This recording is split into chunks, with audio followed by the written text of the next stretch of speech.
ধেমাজি মৰিধল মহাবিদ্যালয়ৰ ছাত্ৰী নন্দিতা শইকীয়া ২৫ আগষ্টত দানৱৰূপী ৰিণ্টু শৰ্মাৰ বৰ্বৰ আক্ৰমণত নিয়তিৰ কোলাত শেষ নিশ্বাস ত্যাগ কৰা ধেমাজিৰ নন্দিতা শইকীয়াৰ বাসগৃহত শনিবাৰে উপস্থিত হ'ল শ্ৰমমন্ত্ৰী সঞ্জয় কিষাণ।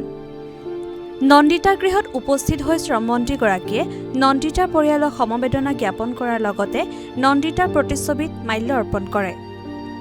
মন্ত্ৰীগৰাকীয়ে নন্দিতাৰ পিতৃ-মাতৃক এই বৰ্বৰ কাণ্ডৰ উচিত ন্যায় প্ৰদান কৰাৰ লগতে চৰকাৰী সাহায্য প্ৰদান কৰাৰ আশ্বাস দিয়ে। উল্লেখযোগ্য যে শ্ৰমমন্ত্ৰী সঞ্জয় কিষাণ উপস্থিত হোৱাৰ পিছতে নন্দিতাৰ পৰিয়ালত এক আৱেগিক পৰিৱেশৰ সৃষ্টি হয়। Bureau report, north east view.